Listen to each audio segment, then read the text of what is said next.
Hello, welcome back to Parc Fermé Parlay with Kieran Downey. We have a championship fight on our hands, ladies and gentlemen. Oh my god. We are here to recap all things Austin GP weekend. Sprint quali, sprint race, qualifying, main race. There's so much that we have to discuss. And we're going to kick things right off with Sauber and Gabriel Bortoleto, who qualified for the sprint in 20th, finished the sprint in 11th, qualified for the main race in 16th, and finished 18th. And Nico Hülkenberg, who qualified for the sprint in 4th, finished the sprint in 13th, and qualified 11th and finished 8th in the main race. It was an unusually off weekend for Gabriel Bortoleto. I kind of expect him to be sitting somewhere within the points, getting through to the later stages within qualifying. He starts last for the sprint because he has his lap time deleted for track limits, doesn't manage to get to the line in time, so doesn't actually set a time for sprint qualifying. The sprint race, he was fairly anonymous throughout the entire thing. It's another poor qualifying for the main race, again not making it out of Q1. He goes on the soft tyres, which might have actually been a decent strategy for him. However, we'll never know. He tags Alex Albon in the opening lap, has to pit early, forces him onto a two-stop, which was just the much slower strategy this time round in Austin. And from that stage on, he was just very anonymous throughout the entire thing. He picked up a black and white flag for track limits, but then again, who didn't? All in all, not the weekend I expected for Gabriel Bortoleto. I just assumed he would be maybe not quite to the par of Nico Hülkenberg. Nico Hülkenberg obviously having a decent weekend on paper, apart from the sprint race, but we can see that Sauber was capable of scoring points. Bortoleto just was off it all weekend. Speaking of Nico Hülkenberg, back on form. We've not seen Nico with the possibility of scoring points since Britain. Since he got that P3, Nico has had a pretty terrible time, to be honest with you, and he has actually looked totally on it throughout the majority of the sessions this weekend. His qualifyings have been incredibly strong. But actually, even from free practice 1, where he was sitting second at the end of the session, then to go in and qualify 4th for the sprint was obviously a bit of a disaster. I'll talk about that in a second. Then to go and qualify 11th and then go and fight and manage to get P8 is a pretty good result for Hülkenberg. And a nice bounce back to finish with some points. His first points, as I said, since Britain, considering how his sprint race went when he could have been in for a pretty decent haul of points, only to have been taken out at turn 1. Now, there has been a lot said already about this turn 1 incident, and we'll delve way deeper into it when we come to McLaren.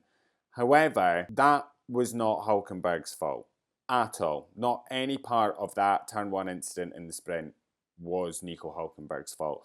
And I'm glad that Zak Brown has amended his statement when he was sort of asked during the sprint race, his thoughts on the incident. He turned around and basically put all the blame on Nico, and he's not to blame at all. He's not to blame. Unfortunately, this was an incident that was avoidable. The blame is on Piastri. Nico really had nowhere to go. He had Fernando Alonso steaming up on the inside of him, and then had Oscar Piastri trying to do a switch back in front of him. It was always going to end in disaster, and it's really unfortunate that Nico's amazing qualifying was ruined in the sprint. That being said, a nice little P8 finish and a couple of points in the bag is not the worst result for Hülkenberg, as I said, considering the fact that we've not had points for Hulk since Silverstone. So I'll take the couple of points. Next up, we have Williams and Alex Albon, who qualified 9th for the sprint, finished 6th, and qualified 19th for the main race, finished 14th. Carlos Sainz qualified 7th for the sprint and finished 3rd, qualified 9th for the main race, and did not finish. A fantastic result from Alex Albon, who got quite lucky, I will say, getting into SQ3, qualifying 9th, and then being able to make up a few positions through the carnage that was lap 1, turn 1 of the sprint race. Securing a 6th and a couple of points is amazing. His main qualifying, not so great. He has his lap time deleted in Q1, which means he qualifies 19th.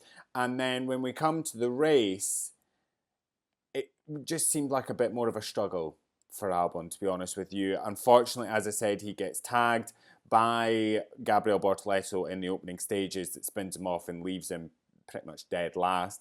He has to take an early pit stop, forces him as well onto a two-stop strategy, which, as I said, was the much slower strategy in this race, and it meant that he would never really be able to get looking at scoring points. Couple that with the fact that it was incredibly hard to overtake around this circuit, purely because the dirty air and the turbulence from the cars in front really unsettled all the cars behind. So overtaking was a struggle, and I'm not surprised that Alex didn't manage to make any real inroads of getting positions back and trying to get back up to the points. His teammate, on the other hand, Carlos Sainz, it's really a tale of two halves for Carlos. A fantastic result in the sprint, back up onto the podium. You can't really call it a podium because they don't really do a full podium celebration, but a P3 in the sprint, a lovely little haul of points for him, capitalising hugely, similar to quite a few of the drivers, on that chaos in turn one,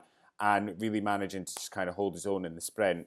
A brilliant result. A much better qualifying for Carlos in the main race. He obviously qualifies 9th. Unfortunately, ruins his own race by going down the inside of turn 15 on Antonelli and colliding into him. I have to say that the move did feel a little bit desperate. It was quite a lunge. He was quite far back, and the corner was Antonelli's. He really should have just bailed out the move rather than really trying to make it stick and making contact. The corner was Antonelli's, and unfortunately all it did was spin Antonelli off and mean that Antonelli rejoined dead last. But in terms of Carlos, it meant that he actually DNF'd from the race. Now, this is actually being investigated by the stewards after the session, so I imagine that that might come out at some point while we're recording, but there is every possibility that whatever it is will most likely be carrying on to the next race, and that would be a grid penalty. However, his race was ruined, so I wonder if the stewards might be a little bit lighter because he DNF'd. I don't know. Oh, breaking news, we've just had the stewards document on the Carlos Sainz incident with Kimi Antonelli. Carlos has been given a 5-place grid drop for the next race in Mexico, plus 2 penalty points on his licence. Yeah, kind of seen that one coming. Carlos hasn't really been able to showcase what he can do. We know the pace has been there. We know he's a good driver, and the Williams has been working this year. What has really sort of held Carlos back a lot of the time is external factors. There has been the odd time that he hasn't looked totally on top of the car, but a lot of the time it's been external factors. However, this time it felt like a little bit of desperation that took him out of the race. Moving on to VCARB and Liam Lawson, who qualified 15th for the sprint and finished 9th, and qualified 12th for the main race, finished 11th. And Isaac Hajar, who qualified 12th for the sprint and finished 12th, and did not set a time for the main race, finishing 16th. It's been a bit of a struggle this weekend for VCARB in terms of the outright pace. They seem to have been lacking in that department. I kind of expected that both the drivers would be pretty on it, especially with the Red Bull performing pretty well around here. I kind of thought the VCARB, the better of the two in terms of handling and everything, would have maybe excelled a little bit more than we would expect them to. We know Lawson's a very good driver around here. He did a great job last year around this track. So I was a little bit surprised that they were so off the pace. It's a shame for Lawson because he was just outside the points in each session. He's 9th in the sprint. He's 11th for the main race.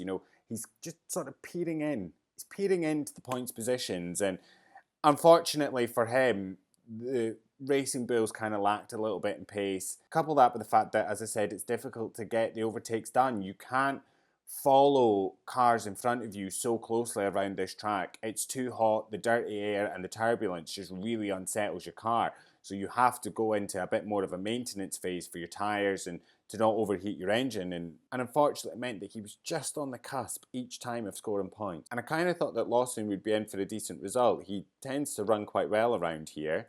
He managed to claw back quite a fair few positions last year, just wasn't on the cards for this year. His teammate, Isaac Hajar, an uncharacteristically poor weekend for Isaac. Qualifying 12th for the sprint, finishing 12th, not really able to capitalise on that bit of chaos on the opening laps of the sprint. Come to qualifying for the main race, and it's a DNF. He didn't actually set a time on the board. Coming through the S's in Q1, the car gets away from him and the rear steps out. He loses the car and it spins him pretty violently into the barriers. We come to the main race and they stick him on hards, and it seems like a pretty solid option. You know, go really long, make up your positions through everyone else pitting, and try and, you know, get your own pit stop done where you've got a decent window that you're not going to lose too many positions. However, the hard tyre just really was not a decent tyre for this race. It really didn't work, and everyone that started on the hard tyres, Hadjar, Ocon and Albon, just got rid of them as quickly as they could because they weren't working. It was also clear that Hadjar was just struggling with the handling of the car and sort of keeping the car in check. He got a black and white flag for track limits. I think it was on lap 6, which is incredibly early. He's obviously managed to find some way to sort of temper it, because we'd never really seen a track limits violation from him again. If we'd had, he would have gotten a penalty. As I said, an uncharacteristically poor weekend for both the V-car boys. I actually, as I said, I thought they would do quite well, but it just wasn't on the cards.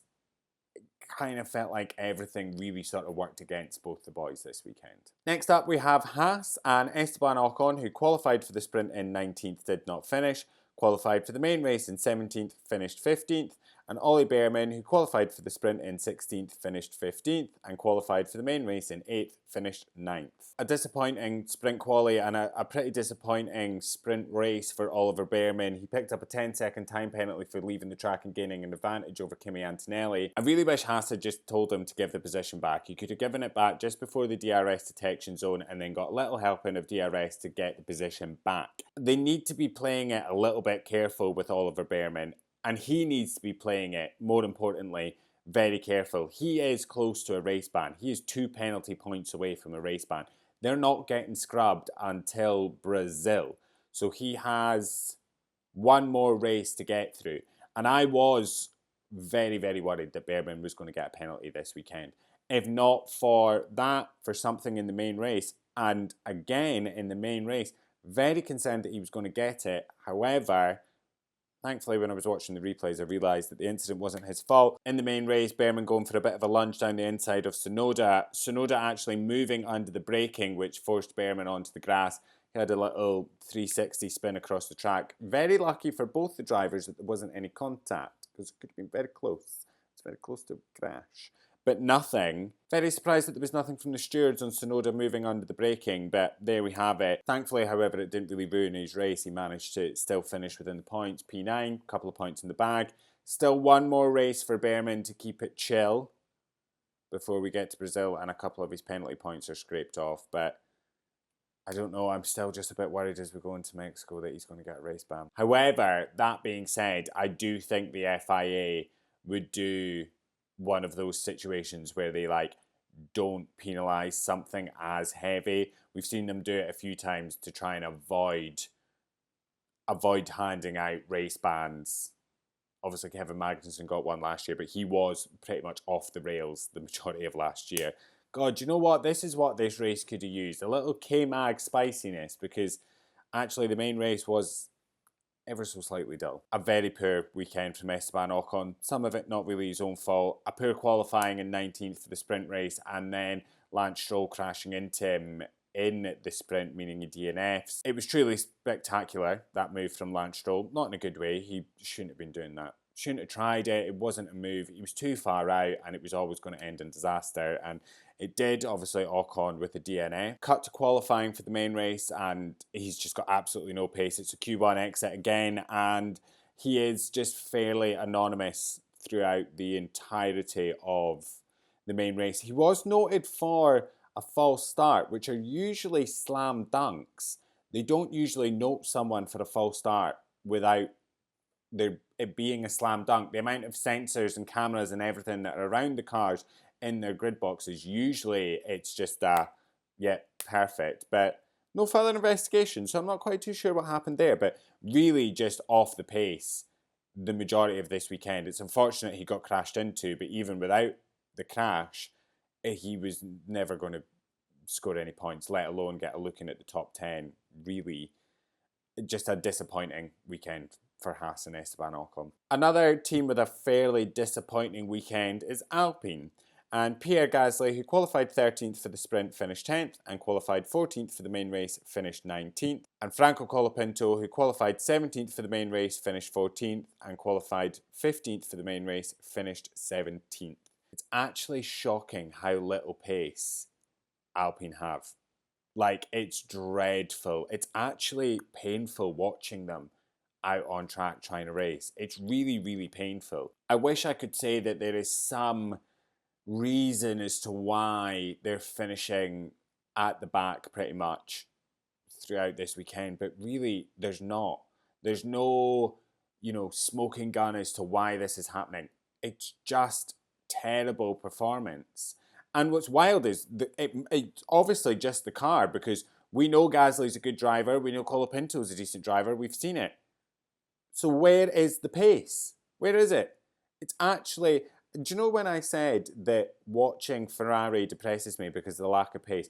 Thank God that I'm not like a diehard Alpine fan, because I'd just have to stop watching the sport, because this is actually abysmal.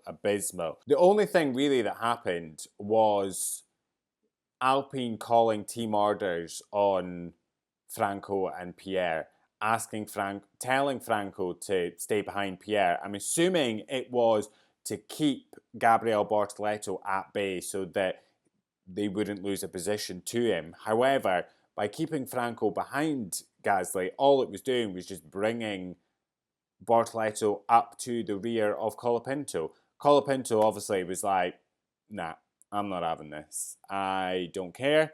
I'm just going to make the move. I'm going to overtake my teammate, which then meant that Bortoleto also could get past Gasly, and that's obviously not what Alpine would have wanted. So, I mean, it's fighting for, 17th, 18th, 19th, but it's still positions lost through one of your drivers disobeying a direct order.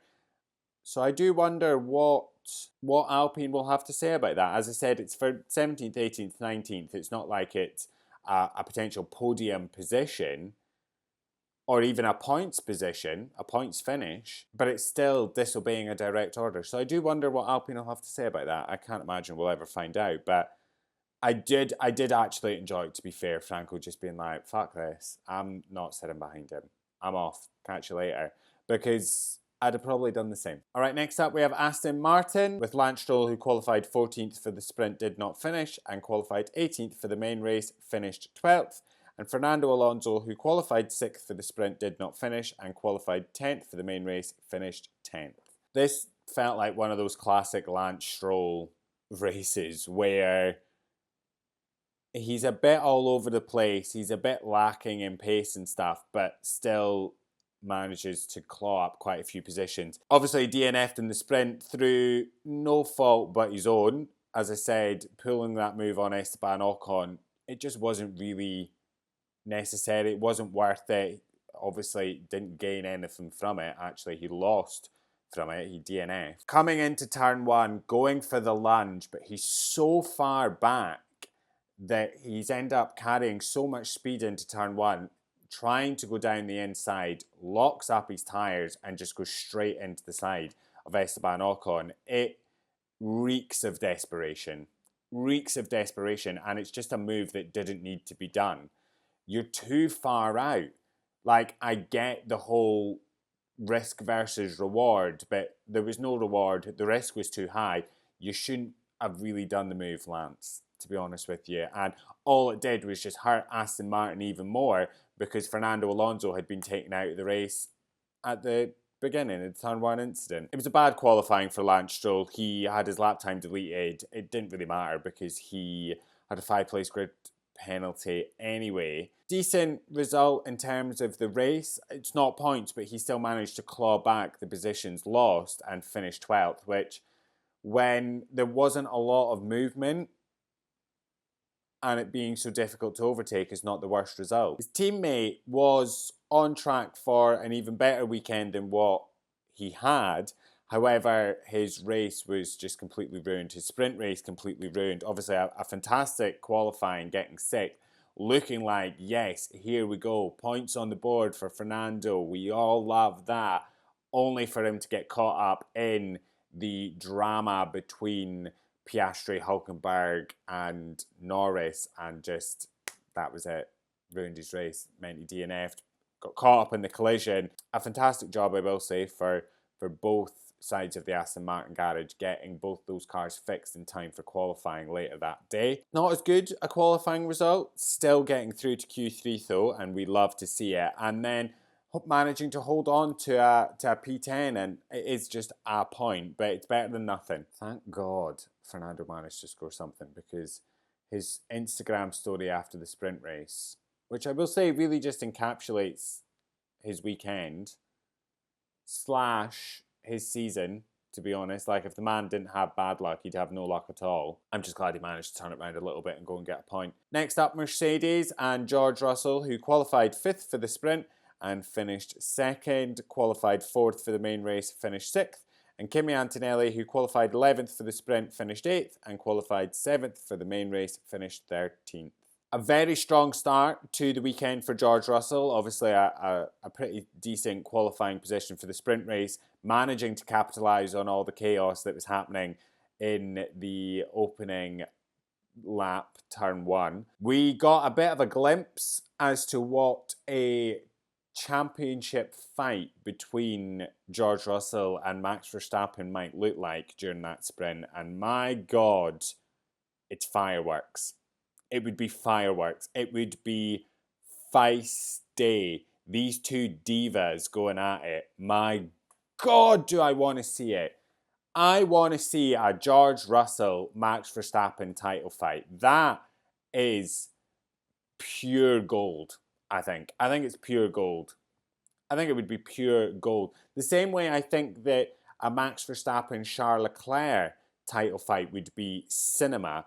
A George Russell, Max Verstappen title fight would also be cinema. I actually think they would be much better title fights than the title fight this year between the two McLaren drivers. And now Max Verstappen, don't get me too excited just yet, it would be cinema. It would be absolutely epic. I actually want Red Bull and Mercedes to have good cars and good grip on the regulations next year, because that is a title fight I want to see. Maybe throw Charles Leclerc in there as well. Let's get all three of them in this title fight. That would just fantastic. I'm obviously talking about the move from George Russell down the inside of Max Verstappen into turn 12, lunging from quite far back. Unfortunately, George was just too far back to make the move stick. I think he had a very light lockup, which meant George went off the track. Max obviously went off the track as well. No need for giving positions or anything back, because George wasn't in full control of his car and almost sort of forced Max off the track.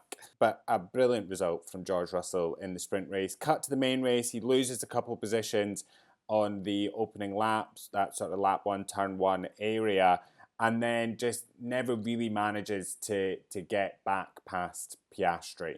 Never really manages to make a move on him, and it sort of came down a little bit to the pits, but it wasn't for happening for George today, unfortunately. I was a little bit worried for Mercedes coming into this weekend. I know they did well in Singapore when we had a heat hazard, and there was a heat hazard this weekend, so why wouldn't they do well? But I'm just always never too sure. Sometimes Mercedes just have like fluke weekends where they run amazingly in conditions they wouldn't. And I'm always a bit wary when it's going to be really hot that Mercedes is going to suffer, because it's typically a car and a setup and everything that really doesn't perform that great in the hotter conditions. But maybe that's another change in the later part of this season, that it's just flipping the script on that and doing well. Kind of like the Red Bull Renaissance we're seeing. Mercedes is now good in all conditions, because they weren't bad. Neither of the drivers were bad. Kimi Antonelli, poor qualifying for the sprint, but then obviously managing to get a wee point with a P8 finish. A much better qualifying from Antonelli for the main race, but then the race just fell apart completely when Carlos Sainz went into the side of him, made contact. It meant that Antonelli was down the back of the grid and he couldn't really get back up through the pack. He put in decent fights, I will say, but it just wasn't enough to get him back close to the points. Next up, we've got Red Bull and Yuki Tsunoda, who qualified 18th for the sprint, finished 17th, and qualified 13th for the main race, finished 7th. And Max Verstappen, who qualified first for the sprint, finished first, qualified first for the main race, and finished first. I feel bad for Yuki Tsunoda. I actually really do feel bad for him because no matter what he does, he is obviously always going to play second fiddle to Max Verstappen. That is just the way that Red Bull is set up. Unfortunately, for Yuki, since stepping into that role as Max's teammate, he has really struggled with that car. He now seems to kind of be getting on top of it, as does Max. We're getting much better performances from both the drivers than we've been used to, purely from the upgrades and the work that is still happening on this car. It's obviously becoming a bit more of a better ride out there. It seems to be working a bit better. However, when it came to the sprint race, he didn't stand a chance because Red Bull really just screwed him over. It was an innocent mistake. It wasn't, malicious. There wasn't any malintent, but they brought him into the garages thinking they had enough time to, cool the car down and get it ready for his second flying lap in Q1. Unfortunately, they didn't leave him with enough time and he didn't actually manage to set a time. And I understand why the teams do it. They're looking for that little bit of track evolution and what have you, but it is becoming a little bit farcical, especially when you are Red Bull holding back Yuki Tsunoda, who, let's face it, has been struggling enough as it is without the team pulling moves like this and playing these kind of games with him. I do feel bad for Yuki. He's a good driver, but just isn't really able to showcase his talents in this car. That being said, where his talents were on display was lap 1, turn 1, when he fucking sailed through the field and made up a ton of positions and managed to finish the sprint race P7. So it's a couple of points. It could have been more because he could have had a better qualifying position, but still a nice little bounce back there. Cut to the qualifying for the main race and he's out in Q2. He was really struggling through sector 2 and he just couldn't hook up a clean lap. It's a shame he was out in Q2, but for that one, it is kind of just the way the cookie crumbles. There was nothing that really could be done. It was a messy lap. He didn't really have the pace. That is what it is. And then when we come to the main race, he starts on mediums. He actually keeps himself fairly clean, I have to say. He's one of the first few to go from the mediums onto the softs. And it was clear that Red Bull was just using Tsunoda to collect a lot of data on this medium to soft strategy so that they could then, decide what Max Verstappen was going to do, when he was going to pit. And listen, it worked. Max obviously went and won the race. Wasn't a terrible result from Yuki Tsunoda in the end either. It was P7, which is one of the best results he's had recently. So nice to see him back in the points. Kind of hoping this may continue, especially when we come to Mexico. It's quite a Red Bull track. They always seem to run quite well around there, so fingers crossed that it's another decent performance for Tsunoda because he is fighting for a seat at the moment. And thankfully, his moving under the braking when it came to the incident with Ollie Behrman was never noted and nothing happened there. I have to say it was on Tsunoda moving under the braking. Shouldn't have really done it, but he managed to get away with it. He's obviously fighting for a seat right now. He's obviously fighting for a seat right now out of the current Red Bull drivers in Formula 1. It's between him and Lawson. It does feel like it's maybe swinging a little bit towards Lawson and that this is a goodbye maybe to Tsunoda. There might be something decided already. I doubt it. Red Bull do tend to leave these things quite late, but his main priority has to be securing a seat for next year. If not at Red Bull, then unfortunately he's probably going to be a reserve at Aston Martin. It does kind of seem that that's the way the stars are aligning, but he needs to kind of watch he needs to watch what he's doing, especially when it comes to these kind of moves like he pulled on Oliver Behrman, because it could have gone a lot worse and it won't put him in good stead for a seat. Max Verstappen, on the other hand, my God, what a man. What a man. Listen, when I made my predictions at the beginning of the week, I thought I was being really boring. Really boring by saying that Max was going to get sprint pole, win the sprint, qualify and pole for the main race and win the main race. And listen, did I get called predictable? Yes. Did I get called boring? Yes. Did I also have people being like, hell yeah? Yes, I did. And it worked out.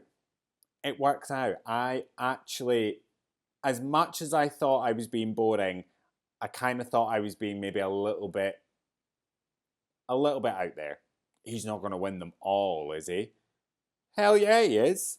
That was clinical from Max Verstappen. It was absolutely amazing. Absolutely stellar lap in SQ3 to stick him on pole. Sailed pretty much to victory in the sprint, minus that little moment with George Russell, but he was pretty much untouchable. Come to qualifying for the main race, he doesn't even need to set a second flying lap in Q3. I mean, he actually missed being able to set it. He was too late to the line, but who needs a second lap? Not Max Verstappen. Max Verstappen didn't need to go twice in qualifying. I was actually so surprised that the McLarens couldn't get quicker than him. He was just on fire. And then in the main race, he just sails away again. Nobody really managed to get close to him to put a fight in. Not Charles Leclerc, not Lando Norris. As much as I would have loved a Charles Leclerc Max Verstappen fight for the win, it was absolutely phenomenal work from Max Verstappen. Absolutely incredible. There was a very small part of me after Baku, after Singapore, that believed that Max Verstappen might actually go and win the 2025 Drivers' Championship. It was a small part of me. I thought it's a big ask. It's a tall order to be able to turn that much of a points gap around. However, that small part of me has probably 10 times the size that it was going into this weekend. The fact that he's managed to close the gap as much as he has this weekend is nothing short of incredible. His gap to Oscar Piastri is now down to 40 points, and his gap to Lando Norris is now down to 26 points. That's not much at all, really. We have 5 races and 2 sprints left in this season. That's not a lot of points to be able to turn this around. And actually, after the race today, it felt like this was the first time that Max fully was like, yeah, I could probably go and win this. Like, he's maybe thought it before, but he's never really let on to us that he has. His answer has always been, you know what, I'm just taking it race by race, session by session, seeing how we go. After this weekend, I think he's literally like, yeah, I could probably go and win this. I could probably go and win this. And we're coming into some races that he is incredible at. Mexico, Red Bull always runs very well around Mexico. Brazil, he is a master in Brazil. Vegas, I think he could do pretty well in Vegas. Listen, it's all on the table. The cards are all on the table. It's not completely out of the question now that Max Verstappen could win this all. In fact, it's a very real possibility now. Realer than it has been. This will definitely be worrying McLaren. Zach Brown turned around and said that at some point, if Max is getting closer and closing down that gap, they will have to put team orders in. I don't know at what point that happens, but that is also definitely becoming a possibility. He is now gunning for that P1. With no doubt in my mind, he's going for P1 now. He wants that number 1 on the nose cone of his car again next year. And I genuinely think he could do it. That's a very big threat, and Lando and Oscar and McLaren should be very worried. It feels like there is an avalanche that has started, and it is not going to stop anytime soon. Whatever changes Red Bull have made, they're working wonders. Whatever they've done aerodynamically, it's working. Somebody said there was like 6 changes to the front wing. They're still working on the car. They're not stopping, and they're getting the performance out of it. They're reaping the reward from the hard work they're putting into this car. And they are closing the gap into a team, McLaren, who have stopped working on this year's completely. They're focusing everything on 2026 now. So it's not that McLaren have gotten worse or anything. It's that Red Bull are closing up to them. They're catching up to them in terms of the performance. And it's going to make for an electric 5 races and 2 sprints. But it's just amazing to see the team so re-energized in this closing stages of the year, because it could have been so easy for them to just throw the towel in. But that's not Red Bull, and it's not Max Verstappen. Next up, we have Ferrari and Charles Leclerc, who qualified 10th for the sprint, finished 5th, and qualified 3rd for the main race, finished 3rd. And Lewis Hamilton, who qualified 8th for the sprint, finished 4th, and qualified 5th for the main race, finished 4th. I have to say I was really worried about Ferrari. Really worried about it. The mess that was the opening stages of this weekend had me very concerned that this was just going to be a complete and utter disaster. Obviously, Leclerc missing most of FP1 with a hydraulics issue. We then get to sprint qualifying and he's making it through by the absolute skin of his teeth. In fact, both the Ferrari drivers are. It was quite depressing during the sprint qualifying watching Ferrari. Yes, they got through to SQ3, but as I said, it was tiny margins. Ferrari have built a car that had huge promise, and every week it's been a bit of a disaster. Some more than others. It's been over a year since Lewis Hamilton won a race. Now that's a different team, so it's non-comparable. I'm not counting the sprint in China, really, as a win. It's been exactly a year since Charles Leclerc last won a race. In the same team, in Ferrari. The performances have been abysmal. And when we got to sprint qualifying, both of them are being out-qualified by a customer team. A Sauber, no less. Like, in what world does that make sense? That Ferrari are being out-qualified by a Sauber. Then we get to the sprint, and Charles Leclerc manages to weave his way through. Pretty unscathed, I would say. Lewis Hamilton almost lost his head with a bit of carbon fibre, flying directly towards his helmet, thankfully getting caught by the halo. We saw some very feisty overtaking from Lewis Hamilton on Charles Leclerc down the back straight after Charles had made a bit of a mistake and had went off through the S's. It was an absolutely brilliant move from Lewis Hamilton down that back straight. And then we got to the qualifying for the main race and suddenly the Ferrari had pace. Like, suddenly Charles Leclerc could just stick at P3. I don't know what happened in between the end of the sprint and the main qualifying, but both the boys suddenly just seemed a lot more comfortable within the car. Hamilton obviously managed to make up a place in the opening lap, that sort of turn one area, and then we basically just didn't see him again for the rest of the race. Like, he pretty much ran in his own little race. He wasn't really involved in anything that happened on track. He was pretty much by himself the entire time and kept his nose out of trouble. I'm not complaining. It's a fourth, and I'll take a fourth. That's a decent amount of points. Thank God for that.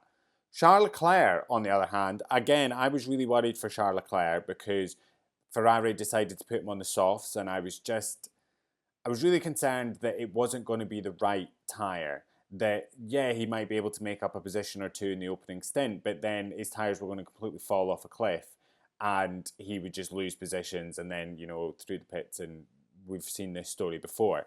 However, actually, he managed to hold on to those tyres, defended brilliantly from Lando Norris, I have to say. Absolutely fantastic defensive driving. Defending at Kota is such an art. It's such an art because it can be quite hard to defend from someone putting on an attack. But that is an art that Charles Leclerc knows, and it was masterful, his defending against Lando Norris. It was so good, even with Norris being on the better tyre. And I have to say that Ferrari played an absolute blinder with the strategy. Who would have thought a soft, medium strategy was the way to go? Not me. I thought they'd absolutely fried him. And listen, we always have something to complain about Ferrari strategy, usually because they do something mental. But this time, they came to work. The strategist showed up, and we got a decent result. Charles Leclerc back on the podium, baby. Let's go. Woo! Oh, I've missed that. Yes, it wasn't the P2 that I wanted, but unfortunately just couldn't keep Lando Norris behind him. But it's still a podium, and I'll take the podium. I will, at this point, I will take any good result. And a P3 is a pretty decent result, I would say. And finally, McLaren, with Lando Norris, who qualified second for the sprint, did not finish, qualified second for the main race, finished second, and Oscar Piastri, who qualified third for the sprint, did not finish, and qualified sixth for the main race, finished fifth. Boy, do we have a lot to talk about with McLaren. Jesus goddamn Christ. First of all, I want to say that I'm actually getting a bit bored of talking about McLaren and the dynamics between the drivers and the team and messy drama that just seems to happen every single weekend.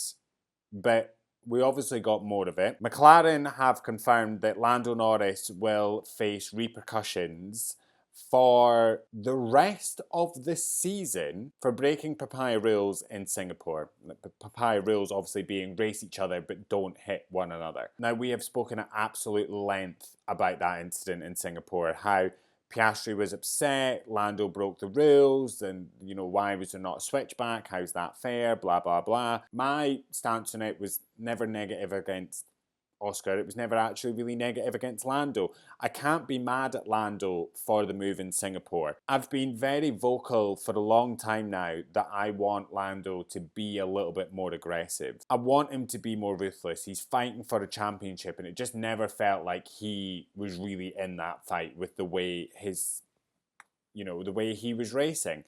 I can't then go and chastise him for being ruthless, for being cutthroat, for going for the move.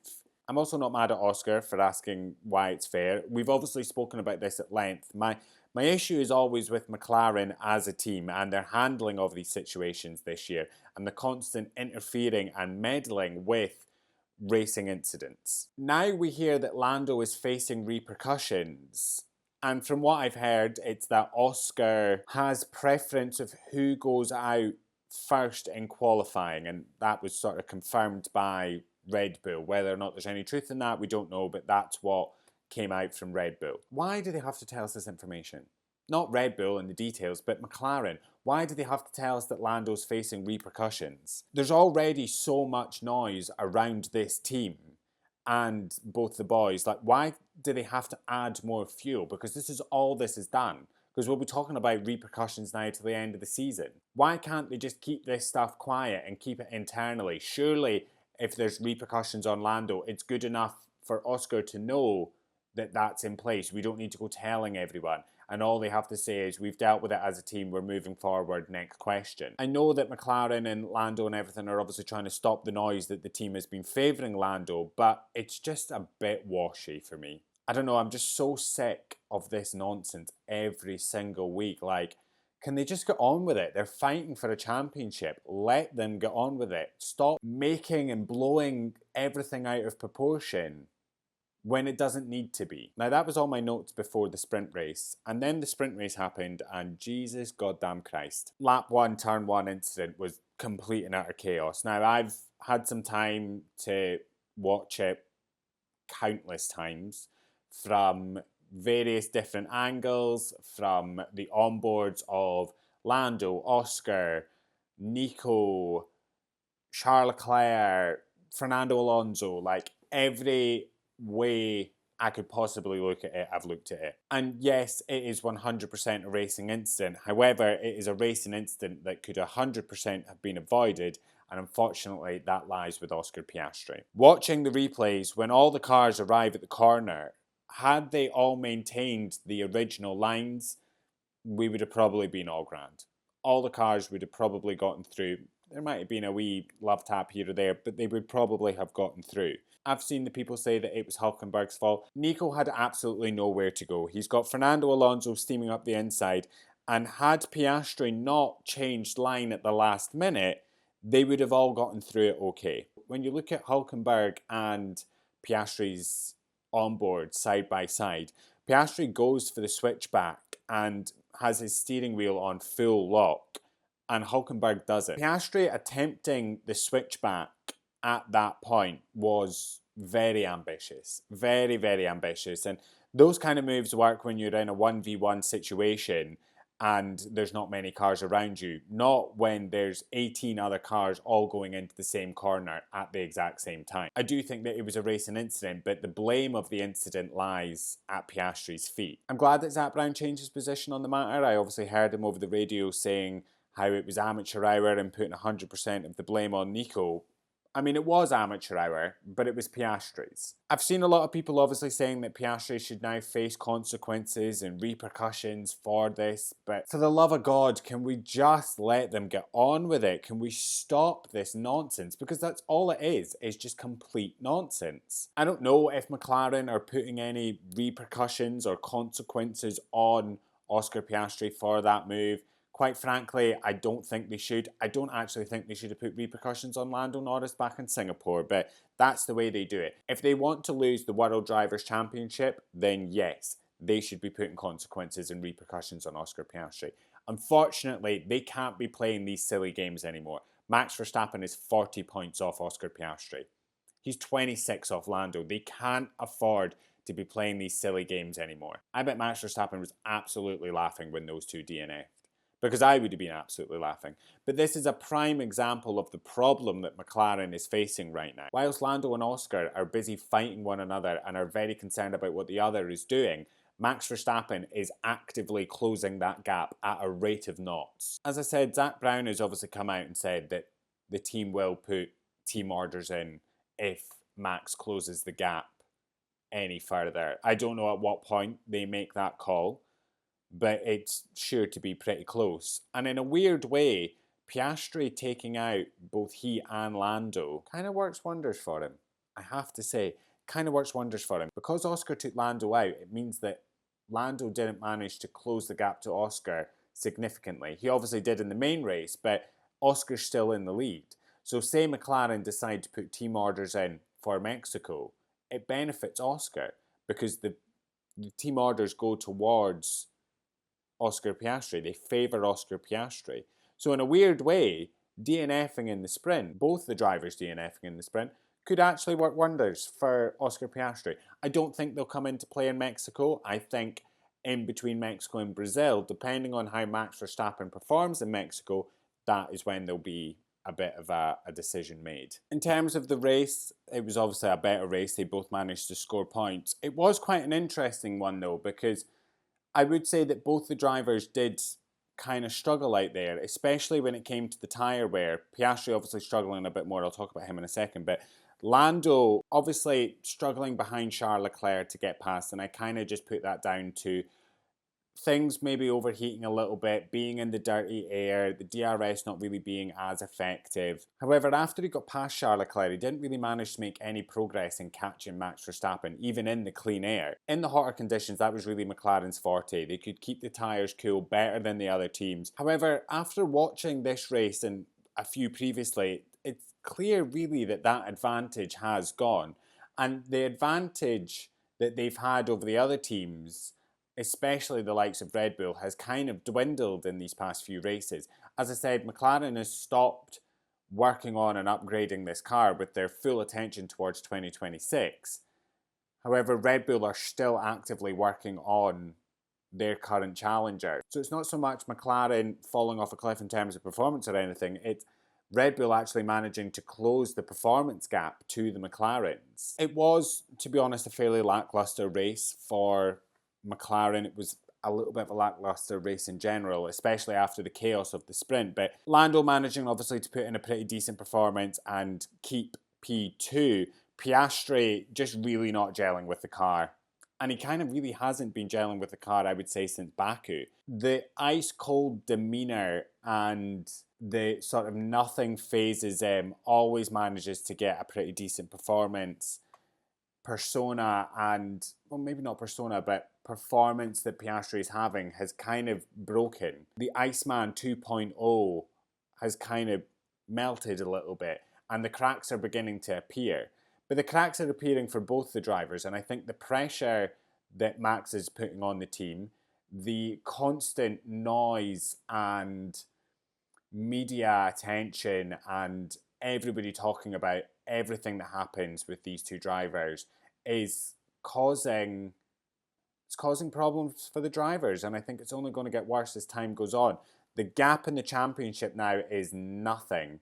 It's like, what, 14 points, I think, between Oscar and Lando now? It's not much at all, so Oscar really needs to up the performance again and find a spark, because he will lose the Drivers' Championship if he doesn't, because Lando seems to be faring a bit better out there than Oscar is. However, they can't concern themselves just with each other. They have Max Verstappen, and that is the biggest threat, I would say, of all. And I have to say that threat from Max being the main thing at the moment was very clear when, after the race, Mark Brundle asking Max if he can go and win this championship, when actually Lando's only 14 points away from leading the championship. It was very telling. However, that is everything from us. It is 11 minutes past midnight and I'm very tired, so I'm going to go to my bed. But let us know your thoughts on the Austin Grand Prix weekend. We'll be back very soon with our predictions for Mexico. No week off this time, which... no, I could probably go a double header. I think I should be okay for this one. After the past few race weekends, I've really just needed that weekend off. But we've got Mexico City up next, and then we've got a week off before we head to Brazil. So we'll be back very soon with our predictions for Brazil. See you very soon. I love you. Bye.